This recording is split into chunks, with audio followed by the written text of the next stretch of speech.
주 교재 오늘 5장 바이오 포텐셜 일렉트로드에 대해서 강의하도록 하겠습니다. 바이오 포텐셜 일렉트로드 실제 지금까지 여러분들이 배워왔던 상황들을 보면 심전도나 근전도나 이런 것들 다 이제 전극 센서를 이용해서 그 센서가 몸에 부착이 되고 그것으로부터 생체 전이, 소위 이제 활동 전이 혹은 필드 포텐셜을 측정하는 것으로 소개를 했습니다. 이제 지금 시점에는 그런 전극이 뭔가, 여기가 전극이 일렉트로드예요. 이 전극이 뭔가, 그리고 이 전극이 어떤 원리에 의해서 우리 생체에서 일어나는 활동 전이를 측정할 수 있느냐에 대한 기본적인 메커니즘을 소개하는 시간이 되는 것입니다. 그러기 전에 먼저 전극이 어떻게 생겼는지 한번 확인해 보도록 하겠습니다. 이 전극이 이제 이런 모양으로 생겼어요. 그러니까 인터넷에서 이미 찾아놓은 거니까. 요게 이제 금속에 해당하는 실버, 은 색깔이 보이죠. 여기서 이제 전극이고 나머지 것들은 이제 피부에 부착을 해서 이게 전극이 이제 피부에 완전히 접착이 돼야 되기 때문에 이게 이제 접착할 수 있도록 약간 이제 글루 형태 그런 테이프, 그래서 여러분 잘 아는 뭐 양면 테이프 비슷한 거가 될 수 있어요. 그 테이프 이제 여기 있고 이걸 뜯어서 피부에다가 이제 붙이게 되는 거예요. 그리고 이제 이렇게 해서 또 젤 같은 거를 여기다가 이렇게 이제 발라가지고 좀 더 저항을 피부에 접촉되는 그 저항을 줄여나가고 또 노이즈를 없애는 이제 그런 기능을 갖도록 하기 위해서 이 젤을 붙여서 하기도 하고 그래요. 그러니까 젤이 없어도 측정할 수가 있습니다. 여기 뭐 다양한 그림이 있죠. 그래서 뭐 이처럼 이런 센서를 이게 이제 일렉트로드예요. 이게 일렉트로드라고 해요. 일렉트로드. 그래서 이 일렉트로드가 어떤 원리에 의해서 이렇게 몸에 부착을 하면 실제 심전도가 측정이 되는지 그 원리에 대해서 오늘 소개하겠다라는 그런 이야기가 되겠어요. 여러분들 병원에 가면 이런 전극들을 이 전극이라 그러기도 하고 센서라 그러기도 하고 일렉트로드라고 말하기도 하고 그래요. 이런 것들은 뭐 병원에서 흔히 보게 되고 또 이것은 따로 판매합니다. 이제 소모성 재료가 되는 거죠. 한번 사용한 다음에 버려야 되는 겁니다. 다른 사람에게 사용하는 것은 아니죠. 이와 같은 형태로 이 전극이 보여지는 모양도 있지만 실제 다양한 모양의 전극들이 많이 있어요. 하지만 원리는 오늘 설명하는 내용에 같은 원리로 작동이 되는 것으로 이해하면 됩니다. 다시 교재로 넘어오면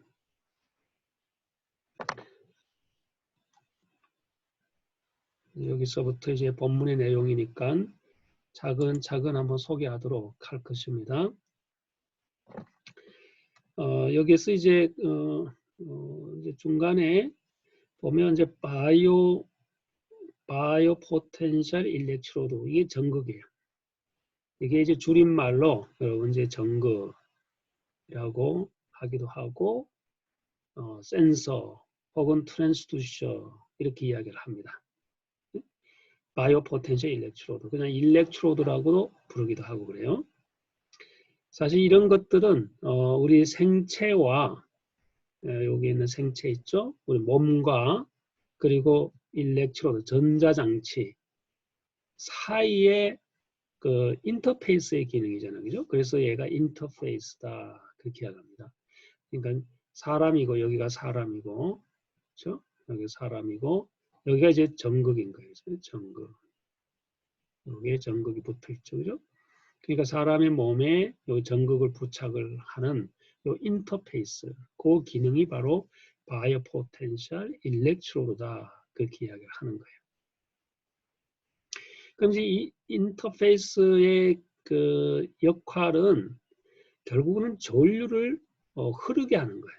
뭔가 이제 여기서 사람에서 나타나는 여러 가지 생체 신호가 뭐 바깥으로 측정하려면 이 전류가 빠져나와야 돼요. 이 전류. 이렇게 오든지 아니면 이런 식으로 전류가 인터페이스를 통해서 흐르게 하는 목적이에요. 이 전류가. 그래서 이제 인터페이스가 없으면 전류를 흐르게 할 수 없기 때문에 우리가 측정할 수가 없는 겁니다. 그렇죠? 그래서 인터페이스의 주 목적은 사실은 사람과 기계장치 사이에 전류를 흐르게 하는 목적이 있다라는 거죠. 그 목적이 이제 여기에 간단하게 이야기가 된 거예요. 그 말인 거죠. 그 목적이 있다. 그래서 어떻게 이게 전류가 흘러가 나가는가에 대한 소개를 이제 여러분들에게 하겠다 이런 거예요. 자, 그러면 그 전에 여러분 한번 우리가 생각해봐요.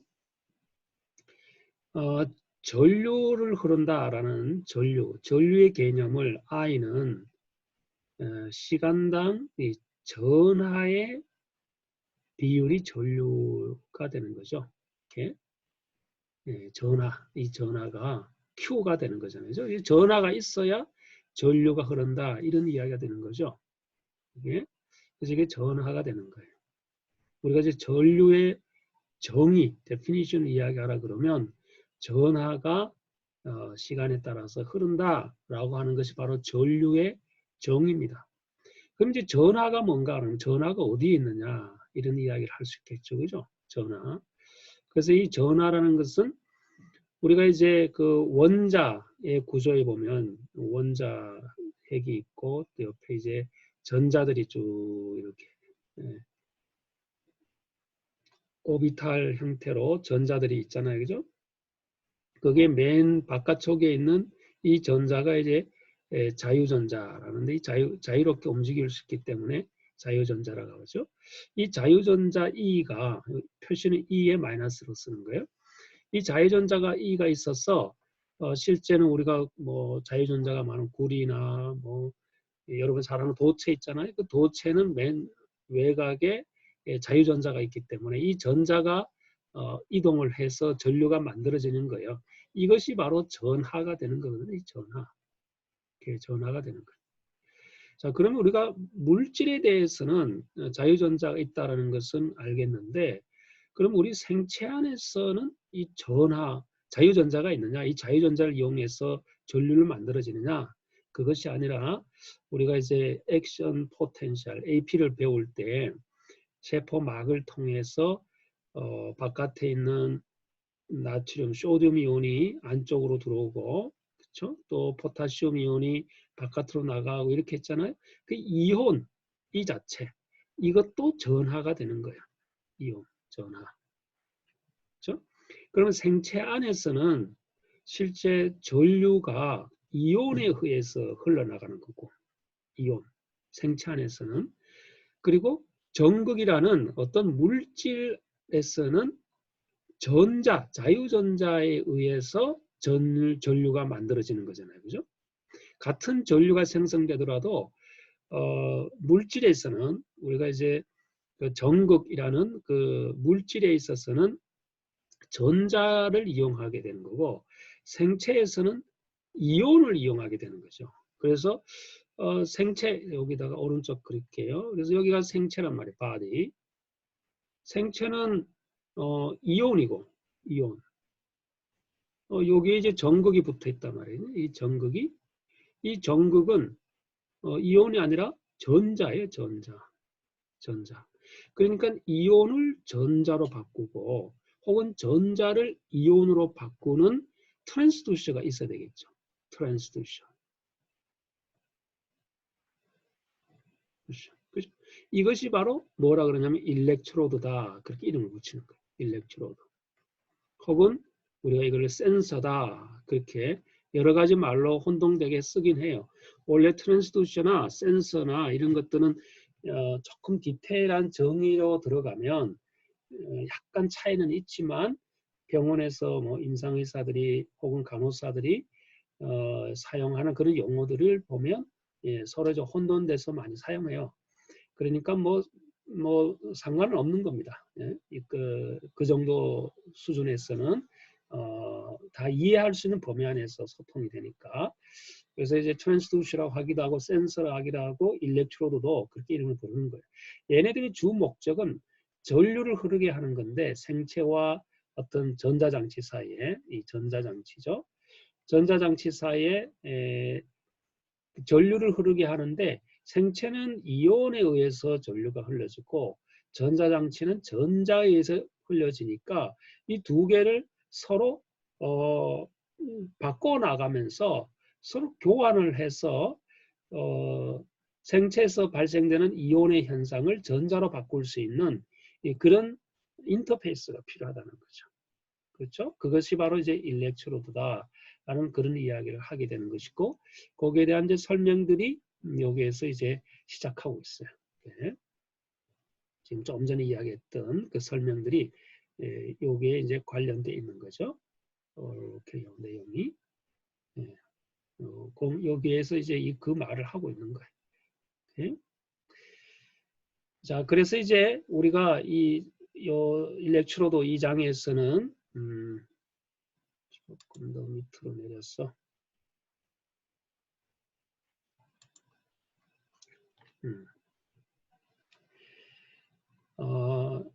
트랜스덕션 프로세스, 이제 그와 같은 형태의 기본적인 메커니즘, 이런 것도 우리가 배우게 되고, 또 이것이 이제 이런 메커니즘이 전극의 특성에 어떤 영향을 주는가에 대해서 우리가 좀 배우게 되고, 물론 이제 전극의 특성이 이제 기본적인 어떤 전기적 특성이 되겠죠, 그죠? 전극에 대한 거, 바이오, 포텐시, 일렉트로드 이런 것들을 우리가 조금씩 배워나가겠다라는 것이고, 우리가 뭐 여기에서 디테일하게 아주 그 화학적 세부적인 내용까지는 다룰 수는 없어요. 그 화학 반응들이 이제 여기서 많이 작용되고 있기 때문에. 하지만 우리는 화학 반응에 대한 결과를 우리가 이해하고, 그로부터 일렉트로드, 이 일렉트로드가 실제 전기 회로로 어떻게 바뀌어지는가, 그것까지만 이제 설명하도록 할 겁니다. 전기 회로. 우리가 이제 공학적 관점에서 보는 거니까. 그래서 이제 여기까지는 우리가 최종 목표로 두지만, 지금 여기서 설명하고 있는 것은 이 기본적인 이 메커니즘을 잘 이해하는 것이 결국은 전기회로로 모델링을 발전시켜 나가는데 기초가 된다고 보면 되는 거예요. 그래서 이제 이런 일렉트로드가 아주 잘 특성에 맞는 일렉트로드를 만들어지면 이제 ECG나 뭐 EEG, 뇌파나 근존대가나 뭐 전기적 현상을 측정하는 데 있어서는 다 동일하게 이 같은 일렉트로드를 사용하게 되면 우리 생체내에서 일어나는 전기적 신호를 획득할 수가 있다라고 할 수 있겠습니다. 자, 이제 본격적으로 타이틀이 이제 이렇게 주어졌죠. 일렉트로드 이름을 한번 잘 봅시다. 일렉트로드 그리고 일렉트로라이트 인터페이스 이런 말이 있어요. 이게 일렉트로라이트를 여러분들은 그냥 body, 생체라고 보면 돼요. 생체. 그 일렉트로드는 그야말로 이제 전극이 되는 거지. 전극. 이게 이제 아까 전에 처음에 그림으로 보여줬던 그것이 바로 일렉트로드가 되는 거예요. 일렉트로라이트는 바디 대신에 일렉트로라이트를 쓰는 이유가 이제 화학 반응을 조금 더 디테일하게 설명하기 위해서 일렉트로라이트라고 이름을 이제 사용하면서 설명하는 거예요. 그러나 여러분 관점에서는 이제 바디, 몸이다라고 이해하면 되는 겁니다. 예? 그러면 이제 조금 내려가서 한번 그림을 하나 보면서 자, 여기 이제 그림 보이죠? 여기가 일렉트로라이트다. 그리고 여기가 일렉트로드다. 이런 거예요. 그러니까 여기가 이제 사실 여기가 피부가 되는 거죠. 여러분 보면은 피부. 여기가 이제 바디가 되니까. 그리고 뭐 여기는 전극이 되니까 일렉트로드. 이제 우리가 앞에서 보면 이렇게 되는 거예요. 여기에 그림 봤잖아요. 그죠? 그 그림이 이제 이렇게 이제 일렉트로드가 앞에서 보는 일렉트로드 몸에 딱 붙이는 거죠. 이렇게 붙여서 선이 이렇게 또 나와요. 이 와이어가. 이 와이어가 나와야 이것이 이제 그 뭐 ECG나 이 전자장치에 들어갈 거 아니겠어. 그죠? ECG에 이렇게 들어갈 거예요. 이렇게. 그러니까 여기에는 일렉트로드 자체가 여기 이 부분이 없으면은 뭐 여기 있는 것들을 측정할 수가 없는 거예요. 그 그림을 이제 조금 더 간단하게 이런 형태의 그림으로 표시가 되는 거야. 이게 바디다. 이해되겠죠? 그죠? 또 그림에 대한 상황이니까. 그래서 우리 몸 생체 안에서 이제 바디라고 그랬으니까 바디는 사실 우리는 이온이 있는 거잖아요. 이온. 여러분들이 이제 익숙한 이온이 소디움, 클로라이드 이거 다 전부 이온이에요. 그죠? 포타시움 그리고 또 기타 많은 은하연 이온들이 존재하는 거예요. 아주 많게 이런 것들이 이온이에요. 근데 이제 이런 이온들이 전극에 있는 이런 성분들과 부딪히면서 화학 반응이 일어나면서 이 전극에 있는 전자를 발생시키는 거예요. 이렇게 전자를. 그리고 화학 반응에 대해서는 좀 이따가 한번 다룰 텐데 여기서는 우리 몸 안에 있는 이온 때문에 이런 이온 때문에 이 이온이 그 인터페이스에서 어떤 특정한 재질, 전극 속에 있는 특정한 재질과 만나게 되면 화학 반응이 일어나서 전자를 하나 만들어내는 거야. 전자가. 그래서 이 전자가 만들어서 이런 형태의 디렉션, 방향을 갖는 거니까 전류는 전자와 반대 방향이잖아. 그래서 전류는 이렇게 전류가 흐른다라고 이제 가정할 수가 있는 거예요. 그러니까 전자가 하나 튕겨나간다라고 보면 되는 거죠. 그래서 여기에서 C라는 것은 C는 그냥 우리가 플러스 이온이라고 보면 되는 거예요. C가 C 플러스니까 우리는 이거를 이제 이름을 케타이온이라고 부르죠.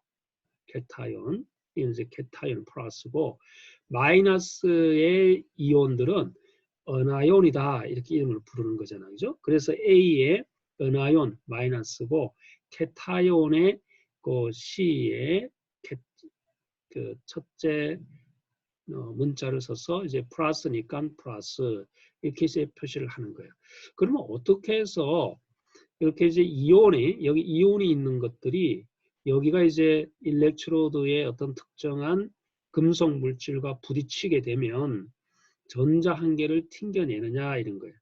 자유전자가 존재하도록 하고 이 전자가 튕겨나가게 하기 위해서는 사실 금속이 가장 좋잖아요. 금속. 다른 것들은 뭐 안 되잖아요. 그래서 이제 금속을 이제 부착하는 겁니다. 몸에. 그러면 어떤 메탈, 여기 이제 메탈릭 금속 원자를 여기에다가 부착하는 것인가 라는 설명들을 이제 하게 되는 것이죠. 자, 이런 원리를 간단하게 설명한 것이 여기 있는 이제 그림을 같이 보면 자, 보이죠? 여기 밑에 있는 거?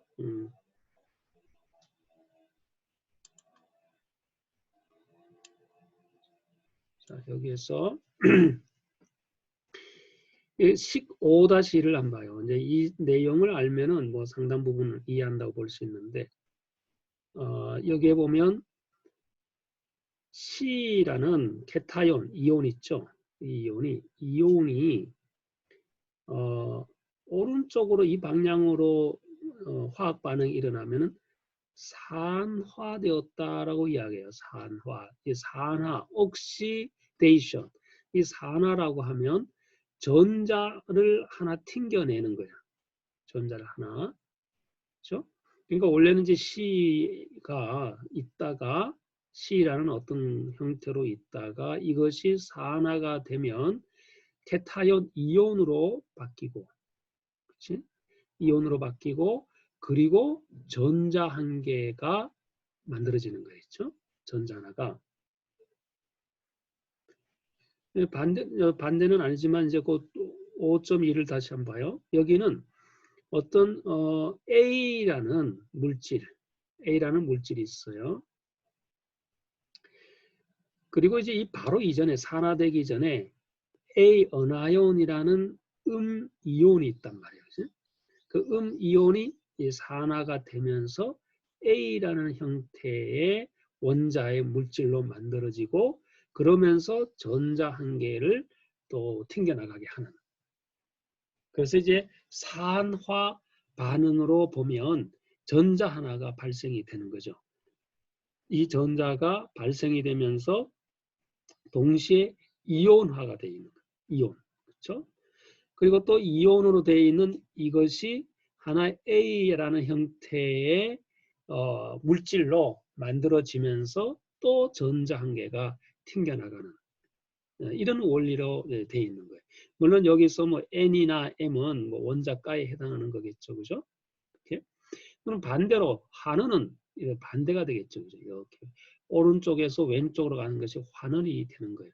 그 전자 하나를 다시 만나가지고 소멸되면서 원래의 다시 C라는 그런 물질로 형성이 되는 것이고 여기 또 마찬가지죠.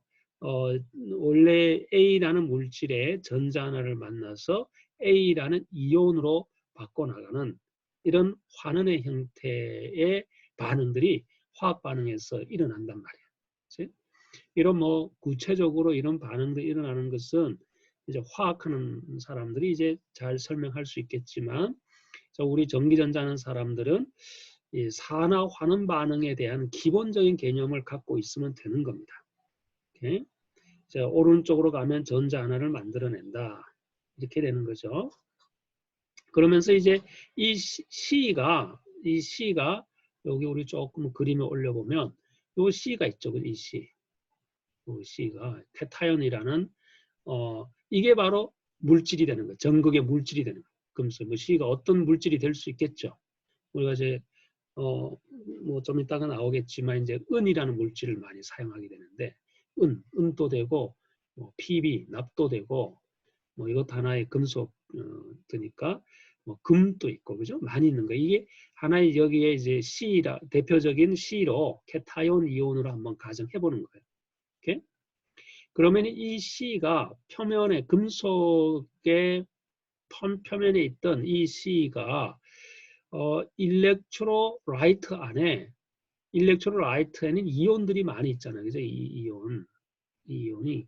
그래서 이 이온들과 결합을 하는 거예요. 결합을 하면서 케타이온 이온이 하나 만들어내고 여기에 하나 만들어내고 이 전자가 하나 튕겨나간다 이런 거예요. 이 전자는 이제 여기서 튕겨나가겠죠. 이렇게. 이 전자가 튕겨나간다라는 거죠. 그래서 이제 일렉트로라이트의 어떤 이온의 성분이 결국은 이제 전자를 튕겨나가는 데 있어서 또 중요한 결정을 하게 되겠죠. 그죠? 그래서 이와 같은 형태로 실제 여기서는 이온의 반응, 화학 반응에 의해서 일어났는데 왼쪽의 전극에 있어서는 산화 반응에 의해서 전자 한 개가 만들어져서 튕겨나가더라라는 것이죠. 이런 형태의 인터페이스를 갖게 되는 겁니다. 오케이? 그래서 이제 5.2를 여기를 보면 이제 요 A를 한번 또 예를 들어 보면 여기서 이제 어나이온이 산화가 되는 거죠. 이 산화가 되어서 A라는 물질, 뭐 이것을 우리는 중성원자 이렇게 이제 이름을 붙이기도 하는데 여기는 뭐 중성원자라고 하면 어떤 이제 플러스 마이너스가 없잖아요, 그죠? 그래서 중성원자가 형성이 되면서 E가 만들어지는 거잖아요, 그죠? E가.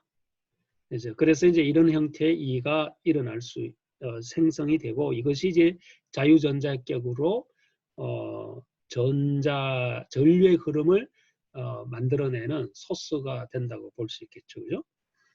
자, 그러면 이제 다시 여기에서 이 전자가 이제 이렇게 튕겨 나간단 말이야. 그렇지? 그럼 우리는 이것이 이제 전자, 차지 캐리어다. 그렇게 이름을 붙이기도 해요. 전하 운반하는 거니까 차지 캐리어다. 이렇게. 전하 운반이 되겠죠. 그죠? 운반자. 뭐 이런 형태로 이렇게 될 거예요. 그죠? 이렇게 보면 이제 만약에 산화 반응이 이처럼 전류가 이와 같은 형태로 흐른다면 얘는 뭐 당연히 산화가 됐다라고 볼 수 있고, 반대로 전류가 이렇게 흐른다라고 가정하면 이 전류의 방향이에요. 그러면은 전자는 이제 우리 몸 안으로 이렇게 들어가겠죠. 여기를 쓰면 이 전자는 이렇게 들어갈 거 아니겠어, 그죠? 이렇게. 오히려 이제 전자를 만나가지고 전자를 만나서 이제 전자 하나를 우리가 바디, 일렉트로라이트로 보내놓고 보내놓으면 전류는 이제 이 방향이 되니까, 그래서 전류가 이 방향이 더 세면 사실은 이제 환원 반응이다라고 볼 수 있어요. 환원 반응. 전류가 이 방향이면 산화가 되는 거고. 그래서 이제 사실 우리는 어떤 전극, 뭐 금속의 도체가 우리 몸에 하나 부착이 되면 그 짧은 순간 안에 산화하는 반응들이 동시에 일어나고 있는 거야. 우리가 이제 느낄 수는 없지만, 그렇죠? 여러분들이 뭐 반지를 낀다든지 금반지를 착용한다든지 이렇게 어떤 한 순간에 우리 피부에 그와 같은 금속들이 들어오면, 그렇지? 은반지도 그렇고 이가 들어오면은 그 짧은 시간 안에 이처럼 이제 전자를 주고받고 하는 그런 산화 반응의 형태의 화학적 반응이 일어난다라고 이제 보면 되는 겁니다. 그런 원리를 이용해서 일렉트로드를 만드는 것이죠. 그래서 실질적으로 산화하는 반응이 일어나게 되면 아주 짧은 순간에 산화하는 반응이 일어나게 되면 그러면은 어느 순간에 이제 이퀄리브리움 평형 상태에 도달하게 되면 실제 여기 나오는 것처럼 net transfer of charge 인터페이스 있죠. 크로스 인터페이스가 결국은 제로가 되지 않느냐라는 거죠. 맞아요. 당연히 제로가 되는 거예요. 어떤 일렉트로라이트 인터페이스에서 이제 두 가지 액션이 옥시데이션 액션과 리덕션 리액션이죠. 이런 것들이 동시에 일어나면서 어느 짧은 순간 안에 진행을 하다가 일정한 시간이 지나면은 이제 더 이상 이퀄리브리움 상태에 도달함으로써 전류가 흐르지 않는다. 라는 것을 볼 수 있겠죠. 그죠? 당연히 그런 전류가 일어나지 않는 겁니다. 그냥 정상적인 상태에서는. 그죠? 이제 그런 내용들이 여기에서 설명되어 있고, 그럼 뭐 전류가 일어나지 않는데 어떻게 측정하는가에 대한 이제 설명은 조금 더 들어봐야 이제 되는 겁니다. 자, 그럼 우리가 한번 예를 들어서 어떤 금속 조각이 있어요. 금속 조각. 근데 이 금속 조각이 어떤 이제 솔루션, 여기가 이제 비커에다가 이 솔루션이 있어요. 뭐 솔루션의 액체라고 보면 돼요. 우리 몸도 안에 솔루션이에요. 여기 솔루션. 여기에 이제 일렉트로라이트랑 같은 개념이에요. 일렉트로라이트, 이 솔루션이라고 하면 이 솔루션에 예를 들어서 금속을 하나 이렇게 담근 거야. 금속을. 이게 이제 메탈이에요. 오케이? 그럼 이 솔루션은 어떤 이온이 들어가 있느냐면은 이 금속 이온과 동일한 금속 이온의 케타이온이라고 하면 금속 이온과 동일한 이온이 여기 들어가 있다고 가정해봐요. 이렇게. 그치? 왜냐하면 이렇게 이제 화학 반응을 일으키는 우리 앞에 수식에서 산화 반응을 일으키는 이제 그 과정을 만들기 위해서 그런 거예요. 그치? 여기. 그리고 또 환원 반응이 이렇게 나타나겠죠. 그죠? 산화와 환원 반응이. 그래서 이제 금속이 이제 이 C라는 금속이 있고 또 이 솔루션에는 C 플러스라는 C라는 이온의 그 솔루션이 포함이 되어 있는데 이게 이제 금속을 이 솔루션에다가 담궈버리면 여기에는 인터페이스가 만들어지잖아요. 그죠? 여기에는 인터페이스가 솔루션과 금속 사이에 이렇게 인터페이스. 그럼 그 인터페이스에서는 이제 어떤 현상이 일어나느냐 하면은 이제 이것처럼 산화하는 반응이 일어나면서 이쪽에 C가 플러스 만들어지고 그러면서 이제 전자 한 개를 이렇게 보내주는 금속 쪽으로 전자 한 개를 밀어주는 이런 형태가 된다 그랬잖아요. 그죠? 그러니까 이 금속 이 표면 쪽에 보면 사실은 C 플러스가 많이 만들어져 있고 이 금속 입장에서 보면 전자 한 개가 튕겨 나가니까 마이너스가 또 이렇게 전자가 마이너스잖아요. 많이 만들어지잖아요. 그래서 이제 이 표면을 보면 플러스가 많이 만들어지고 여기에 인터페이스에 그리고 금속 쪽 보면 또 전자가 또 많이 만들어서 튕겨 나가는 거니까 이런 형태의 모양으로 볼 수 있잖아요. 그렇죠? 여기는 인터페이스 쪽에. 저 산화하는 반응이 나타나고 그리고 그 산화하는 반응이 동시에 나타나면서 어느 정도 평형 상태에 도달할 거 아니겠어요? 그죠? 그럼 평형 상태에 도달하면 이렇게 도달할 거예요. 이제 플러스도 있고 마이너스도 있고 더 이상 어떻게 이 인터페이스에서 더 이상 반응이 일어나지 않는 어떤 그 순간이 있을 거예요. 이게 이제 평형 상태에 도달한 그런 상태가 되죠. 그러면 이렇게 이제 여기가 메탈 쪽이니까 이거 메탈이에요. 그럼 이제 솔루션이 이만큼 있단 말이야. 솔루션. 이렇게 이만큼 잠겨 있겠죠, 그죠? 이 솔루션이 이렇게. 그러면은 솔루션 여기 입장에서 보면 여기랑 보면 이 상태에서는 이 거리가 존재하기 때문에 이거는 이퀄리브리엄이 아니죠. 여기에는 아주 짧은 메탈 인터페이스 쪽에서는 이퀄리브리엄 상태에 있는 거예요. 그러니까 하지만 이제 여기서 여기까지 들어가 보면 여기는 이제 이온이 이렇게 어느 정도 있을 거 아니겠어요? 그죠?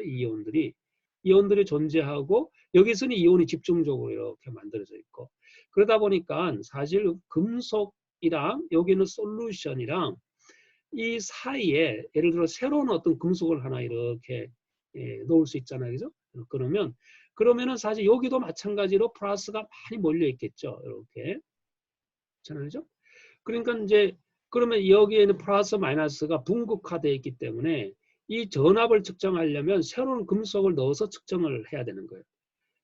그런데 이제 금속이 새로 넣으면 또 두 개가 들어가니까 예를 들어 여기서는 이걸 빼고 솔루션 입장에서 이 안에 있는 솔루션 입장에서 금속과 플러스 마이너스의 전이차가 어느 정도 나는가를 알고 싶은 거예요. 이퀄리브리엄에서는 전류가 0으로 되는 건 맞아요. 여기에 인터페이스에서. 하지만 솔루션 입장에서 보면은 0은 아니라는 말이에요. 전압차가 존재하는 거죠. 여기가 이제 플러스 있고 여기가 이제 플러스 이런 식으로 이까지가 메탈이잖아요. 그죠? 이까지가. 그러니까 실제 솔루션 입장에서 보면은 여기가 더 플러스 있는 것 같고 또 화는 반응이 많이 일어나면 여기가 더 마이너스 있는 것 같고 그런 이제 현상들이 생기게 되니까 당연히 솔루션 입장에서 보면 금속, 일렉트로드와 전이차가 존재한다라는 거지. 이 전이차가 이름을 우리는 특별하게 할프셀 포텐셜이다. 그렇게 이름을 붙여요. 이걸 이제 여러분들이 많이 사용되는 이름이에요. 할프셀 포텐셜. 그냥 영어로 할프셀 포텐셜로 부르면 돼. 오케이? 그래서 할프셀 포텐셜이 이 일렉트로드에서는 중요한 개념 중에 하나예요. 오케이? 이 할프셀 포텐셜이 뭐냐라고 이제 만약에 묻는다면 저럼 이제 금속을 솔루션에다가 담궜단 말이에요. 그치? 이 담궜을 때 어느 순간에 산화하는 반응이 일어났단 말이에요. 그치? 그러면은 금속 표면에 여기가 플러스가 붙을 수 있고 또 하는 반응이 많이 일어나면 여기가 마이너스가 붙을 수 있겠죠. 그죠? 그러면 이제 플러스가 붙어 있다고 가정해봐요. 이렇게. 그리고 이 안에 금속이 이제 전자 한 개가 튕겨 나갔으니까 전자가 많이 몰려 있을 거고. 그러면 여기가 이제 솔루션이란 말이에요. 여기 솔루션. 그러면 이 지점에서 OPMP를 가지고 이 솔루션에서 솔루션 여기를 이제 그라운드로 놓고 여기 마이너스 플러스 여기를 이제 한번 측정을 해보는 거예요. 그러면 여기에 나타나는 이 전압이 바로 할프셀 포텐셜이다. 그렇게 이름을 붙인다는 거예요. 근데 실제 할프셀 포텐셜은 측정이 불가능한 거예요. 측정하기가 어렵고 또 온도에 따라서 다르고 뭐 여러 가지 이온의 농도에 따라서 다르고 굉장히 이제 상황이 틀리기 때문에 그래서 뭔가 기준점을 찾자. 그 기준점. 그 기준점이 뭐냐면은 다음 페이지에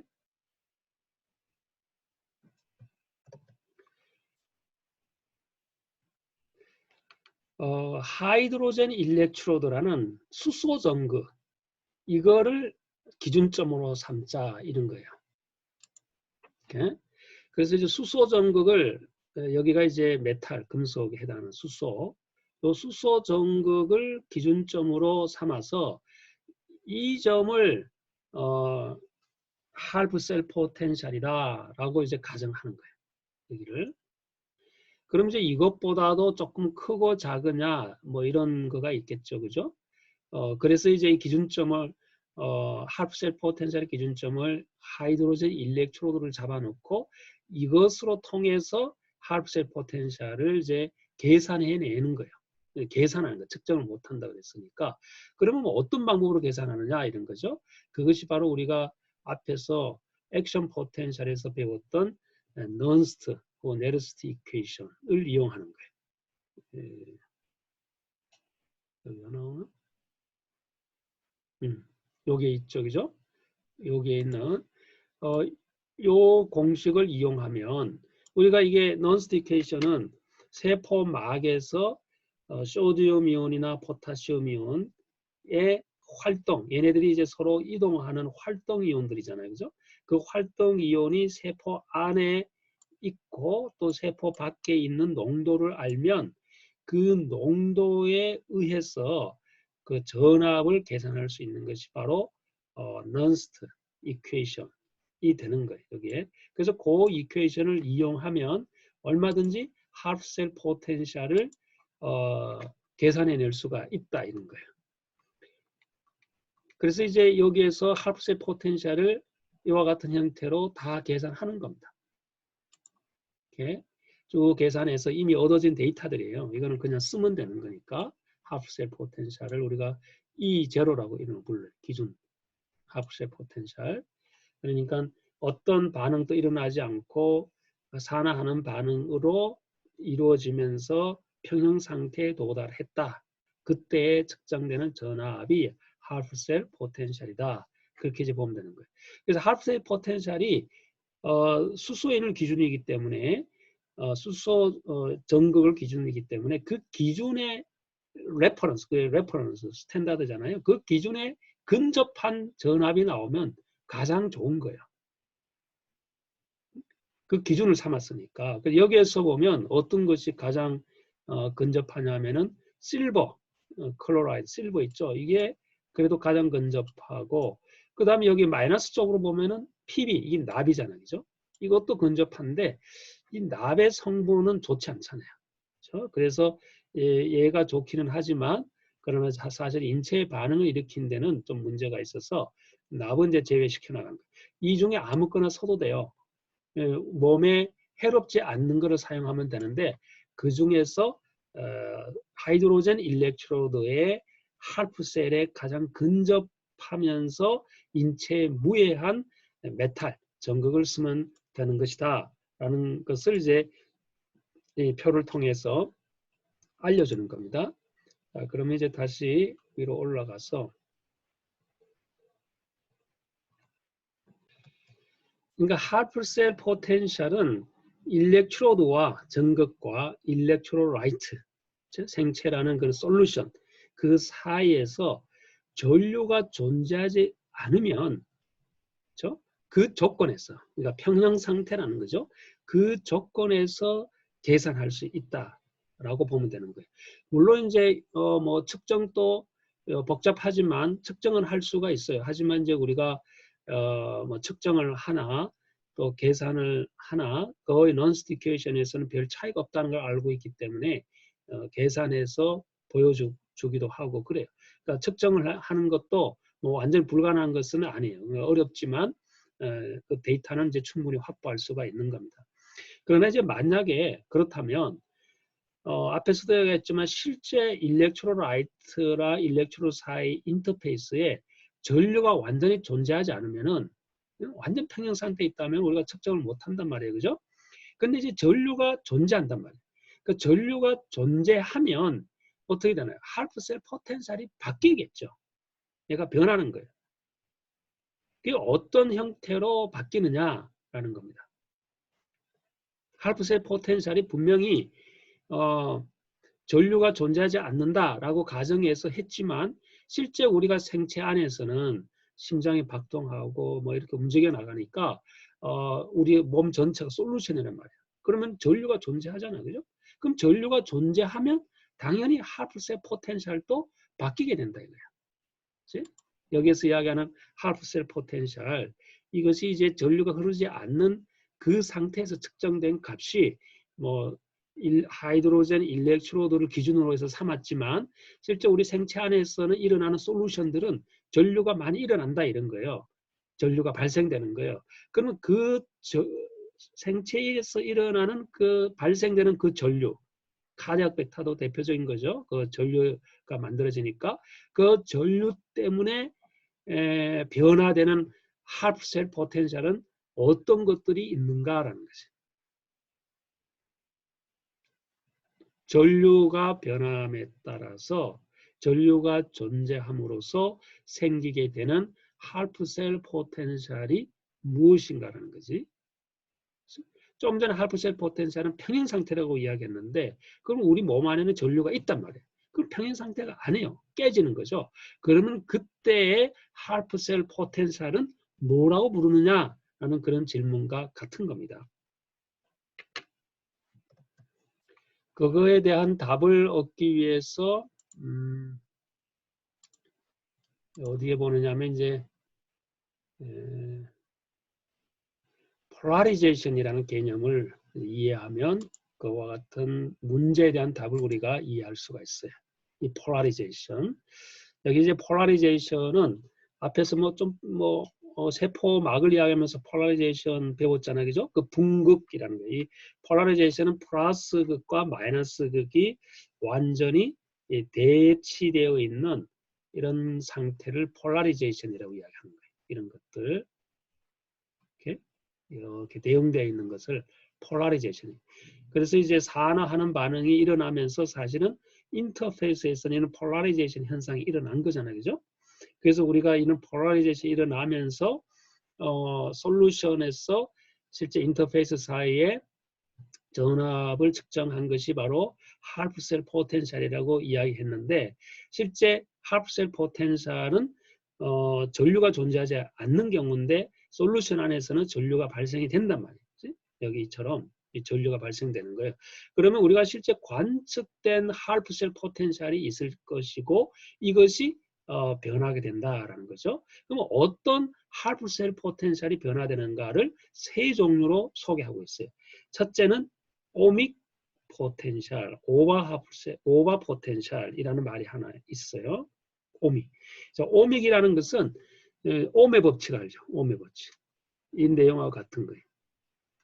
오메 법칙에 보면 오메 법칙은 뭐예요? V 이퀄 IR이잖아요. 그지? 전류에다가 저항 이렇게 되니까 이 전압이 바로 여기에 오믹 오버 포텐셜이다. 그렇게 이름을 붙이는 거예요. 예?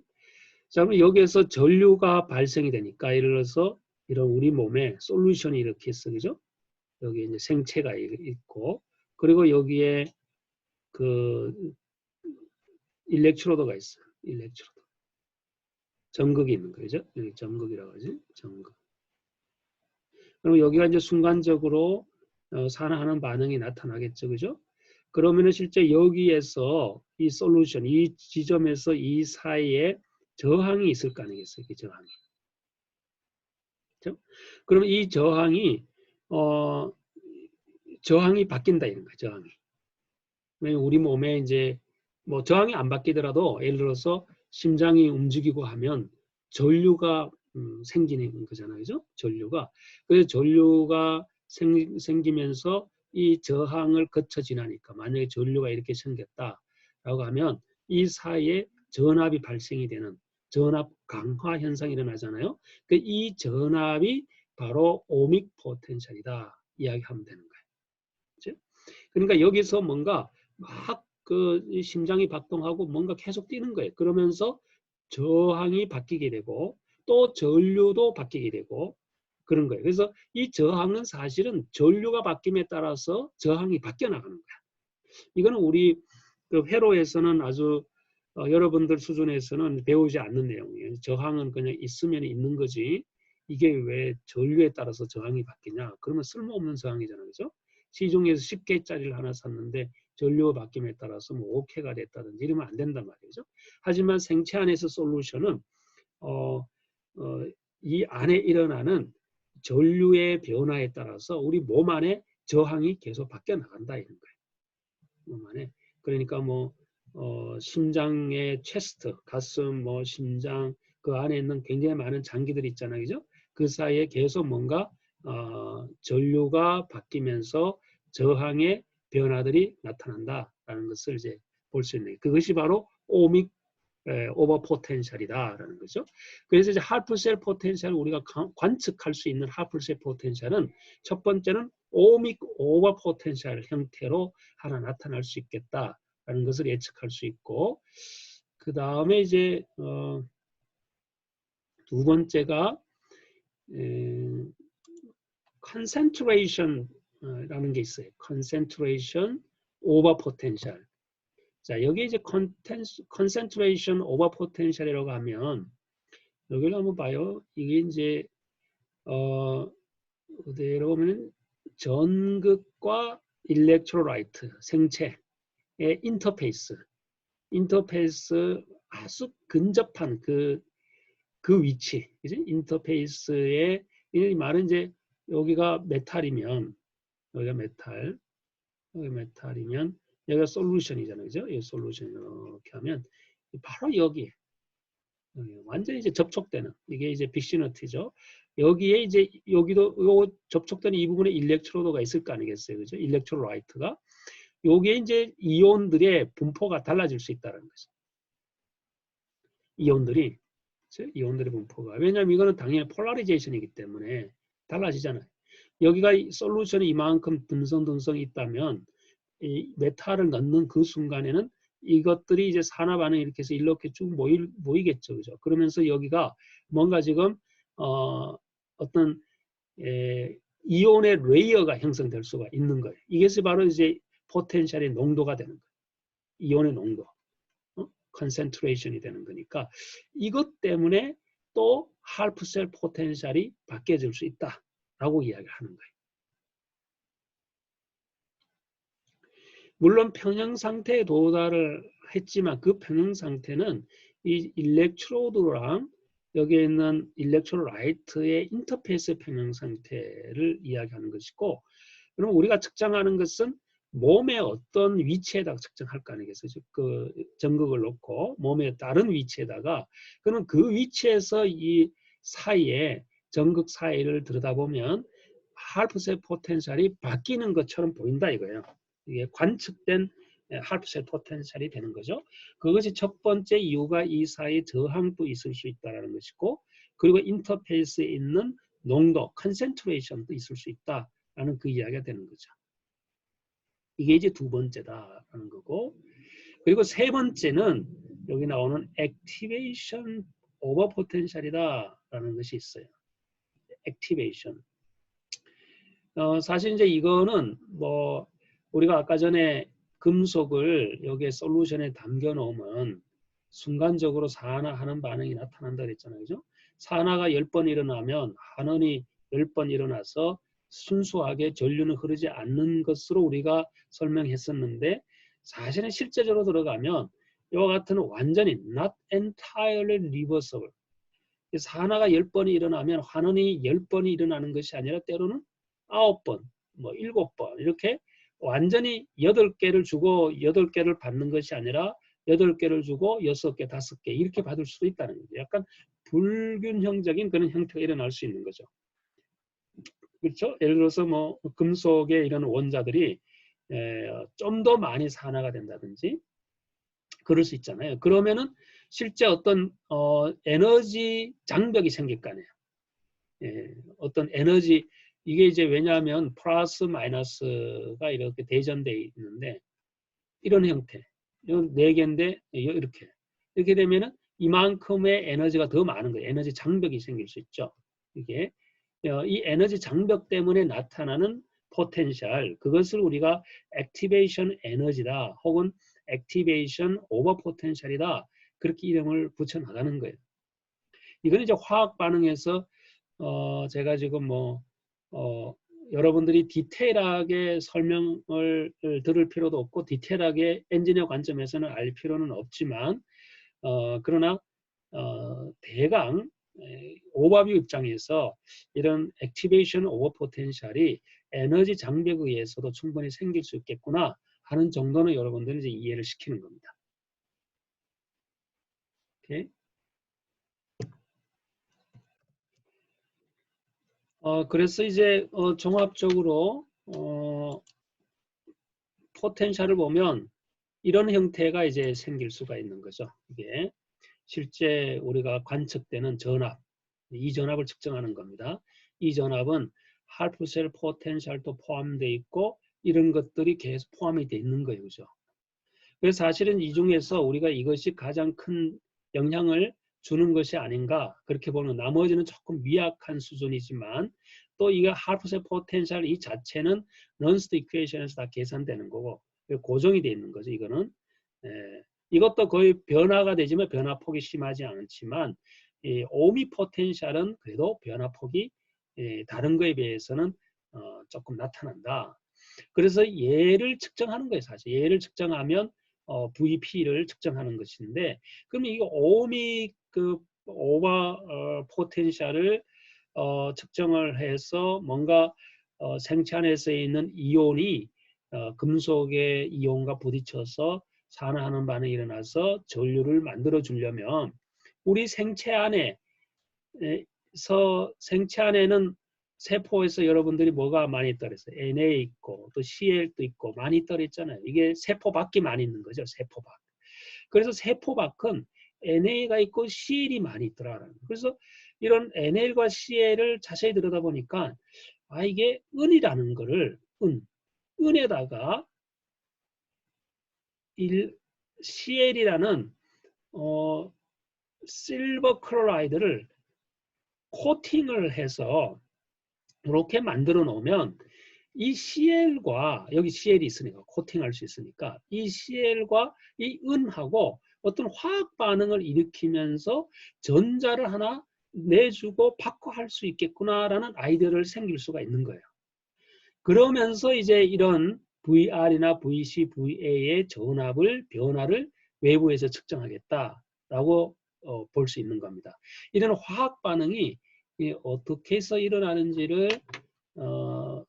살펴보면 이게 이제 화학적 공식에 해당하는 것이고 그렇죠. 여기가 이제 바로 이게 이제 사실 결론에 가까운 내용이 되는 거예요. 이게 여기가 이제 일어난다라는 거지. 여기에 바로 실버, 은이에요. 은. 그렇지?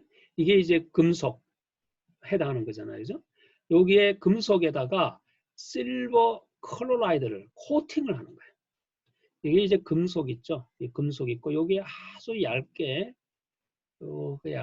얇은 층으로 AgCl을 코팅하는 거예요. 그러면 이제 두 개가 우리 몸은 전체가 솔루션이 Cl-로 되어 있기 때문에 이제 CL이 AgCl과 부딪히면서 그렇죠? 이렇게 부딪히죠. 이렇게 코팅을 해놨으니까 그러면은 AgCl 중성화 되어서 이거 침적이 되는 거고 여기 Ag 있잖아요. 그죠? Ag. 요 Ag가 전자 하나를 튕겨나가 만들어내는 거예요. 여기 산화 반응을 일으키는 거죠. 이렇게. 이렇게.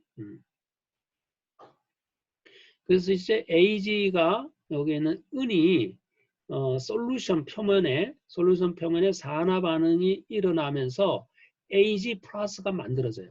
그럼 이 Ag 플러스는 여기 이제 코팅이 이 CL로 돼 있고 우리 또 몸에 CL이 많이 있잖아요. 그죠?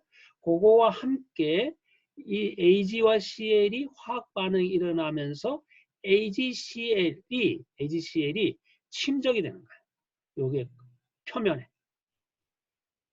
이런 형태로. 그러니까 물론 이게 이제 뭐 침적이 많이 되면 전극은 쓸 수가 없겠죠. 이게 이제 굉장히 많이 누적이 되니까. 하지만 실제 얘는 굉장히 스테이블하다고 이제 알려져 있어요. 얘는 그러니까 어떤 솔루션 안에 용해되는 그 스테이블이 굉장히 이제 속도도 느리고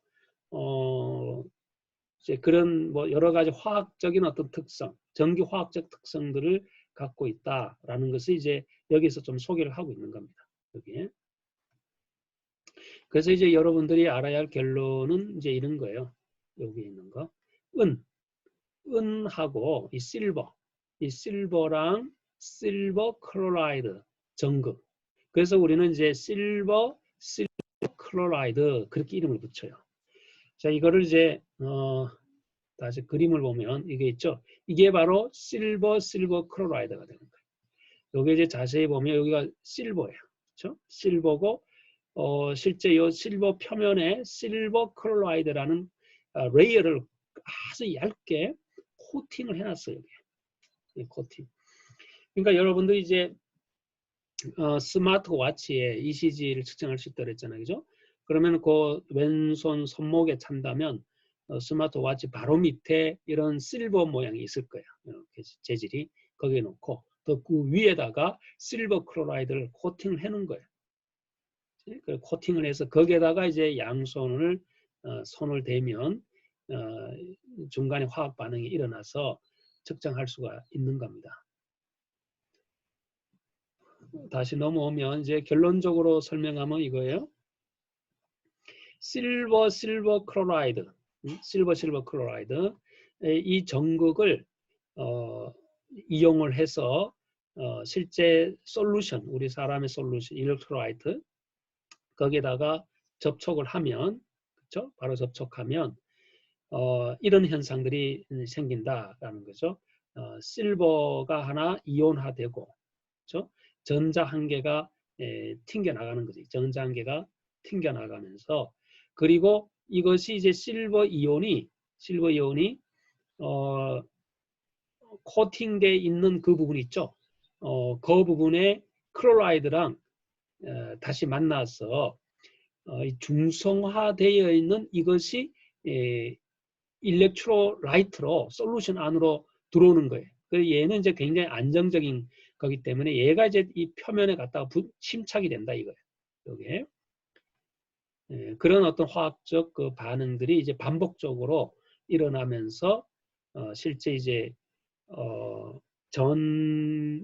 전자 한 개를 만들어내서 이 전자가 전하잖아요. 그죠? 전하. 그래서 이제 여기도 마찬가지로 이온을 통해서 이온을 이용해서 전자 하나를 만들어내면서 그 전자를 이제 이동시켜 나가는 거죠. 그래서 이제 실제 우리가 몸이 이렇게 있다면 여기가 이제 여기 심장이 여기 있다 가정해봐요. 심장. 그러면 이제 전극이 여기 하나 붙어 있어요. 전극이. 그치? 여기 전극이 있고 또 이쪽에 또 전극이 있을 수 있겠죠. 이 전극이 뭐 RA라고 하고 여기가 뭐 LA라고 가정해봐요. 그죠? 오른손, 왼손 이렇게 하면 여기가 전극이 있다라고 가정해봐요. 그러면은 여기의 전극과 여기의 전극 사이에 요 사이에 이 반응이 일어나는 거지. 그렇죠? 이 반응이 일어나는데 만약에 이 심장이 움직이지 않고 가만히 있으면 그냥 할프셀 포텐셜만 달랑 있을 거 아니겠어요. 그죠? 근데 이제 얘가 계속 그 전류를 만들어내는 거예요. 전류를. 그러면 전류가 만들어지면 RL과 LL 사이에 이만큼의 저항이 존재하잖아요. 저항이. 이 저항이 존재하고 이 저항이 또한 전류의 힘에 의해서 세기에 의해서 저항이 또 바뀌어요. 이건 생체 특이한 현상이죠. 그럼 바뀌니까 실제 전류가 만들어지고 또 저항까지 바뀌고 이렇게 하니까 이 사이에 측정된 전압이 존재하겠죠. 그죠? 이 전압. 이 전압이 바로 우리가 사실은 할프셀 포텐셜이 되는 건데 그것이 이제 EKG나 뭐 근전도 이렇게 하면 실제 그 안에 있는 활동 필드 포텐셜을 측정하는 것과 같다라고 보면 되는 거예요. 그렇죠? 그러니까 실제 여기에 있는 전류의 변화가 이까지 전자까지 튕겨나가게 하기 위해서는 이 인터페이스라는 이런 화학 반응을 통해서 튕겨나가는 거예요. 그죠? 그러면 이제 여기에 굉장히 많은 전류의 그 변화가 나타나고 여기에 이온의 변화들이 많이 나타나겠죠. 그죠? 특히 CL이라는 이온의 변화가 나타날 거 아니겠어요. 그지? 그러니까 이런 이온의 변화가 일어나게 되면 이것 때문에 인터페이스에서 산화하는 반응이 나타나고 그것에 의해서 전자한계가 튕겨나감으로써 우리가 이제 전류를 실제 얻게 되는 그런 과정을 거치게 되는 겁니다. 이것이 바로 일렉트로드가 되는 것이고 가장 많이 사용하는 것이 바로 실버 클로라이드 일렉트로드다 라고 여러분들이 알면 돼요. 이걸 외워줘야 돼. 실버 클로라이드다 라고 우리가 이제 붙이고 현대 이제 병원에서 사용하는 거나 아마 스마트폰에서 애플 워치도 다 이거 실버 클로라이드일 거예요. 물론 이제 뭐 다른 금속을 써도 되지만 그때는 증폭을 많이 하고 그렇게 해야 되는 건데 이거를 사용하게 되면 그래도 안정적으로 생체에 그 무해한 그러면서 전기 신호를 뽑아낼 수 있는 것들이 이제 이미 다 확보가 되어 있기 때문에 뭐 거의 제재를 많이 쓰게 되는 거예요. 그러니까 가격도 뭐 이렇게 비싸지도 않고 그래요. 자, 그래서 이제 이런 뭐 나머지는 이 화학 넌스트 이퀘션을 써서 화학 반응에 대한 설명하고 있으니까 뭐 여러분들은 여기까지는 알 필요는 없을 것 같아요. 그러면 이제 오늘은 여기까지 하는 것으로 하고 다음 시간에 이제 일렉트로드에 대해서 조금 더 어떤 모양이 있는지에 대해서만 또 소개하는 시간을 갖도록 할 것입니다.